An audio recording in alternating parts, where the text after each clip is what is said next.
na rubuta zahi jama'a mu rage aikin laifi. Kai. Wai.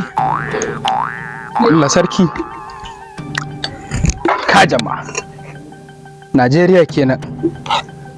Independence kutun amma ni ina barar da girki mamu da a ce yanzu na yi aure ko na samu wata yarinya tana dan baran min da girki na amma ni nazo ga sadaka fi sabilillah aba mu aidanari sadaka fi sabilillah aba mu sadaka saboda Allah aba mu sadaka fi sabilillah wutan mata sadaka fi sabilillah sadaka fi sabilillah sadaka fi sabilillah sadaka fi sabilillah abam sadaka saboda Allah fi sabilillah. Mama dan bindina na ina zuwa zan shiga gidan nan kama ruwa. Yarinya kake shanya ne. Zan shanya. Zai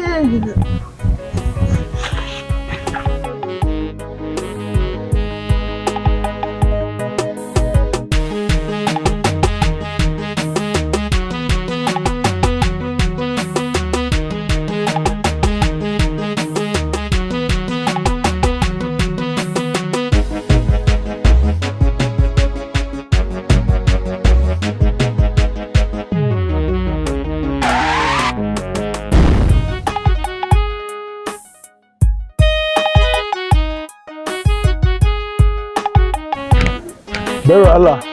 Na'am ba ai. Me ne kike anan ne?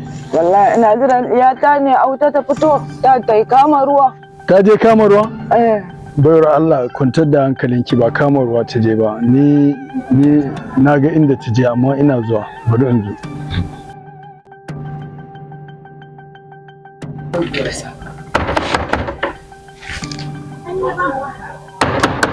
na waye ne? Ina zuwa minti ɗaya da Allah. Ƙadar Muhammadu don alwaya.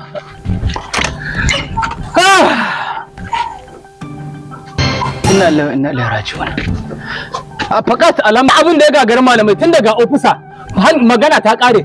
Za ku fita ko ba za ku tafi? Qul huwallahu ahad. Za ku fita ko ba za ku tafi? Ai shikenan tun daga ofisa nan ya iso. Qul huwallahu ahad Allah sama lamin. Su waye ne za su fita? Ranka dade. Wata yarinya ce aljanu ne tun ɗazun na fi awa 3 ina ta ruqiya. Har miyan baki na kusa karewa akan addu'a sun ki fita. In ba ki fito ba ke ma sai na kakkarya ki fito aljanu ne yau din zan qul huwallahu ahad Allah sama lam yalun. Sai ku tare ke sauke maka. Qul huwallahu ahad ko. Kafirin ne da alama wa hayya.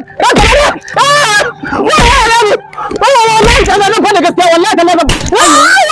Na faɗa gaskiya da kai da na faɗa gaskiya. Na faɗa gaskiya. Wallahi na faɗa gaskiya. 1000 na bata maka shiga ciki ina mata littafin alfalela. Ranka dade 1000 ka bata ku yi me? Na? Dama haka rayuwar ƴaƴan mutane kuke lalatawa a duniya haka kuke lalata ƴaƴan mutane dama. Wannan shine na farko da na taɓa yanzu wannan ka duba bayar Allah nan makauniya ne wannan. Ka aje ta ka shiga da ƴanta ciki kana. Ayo.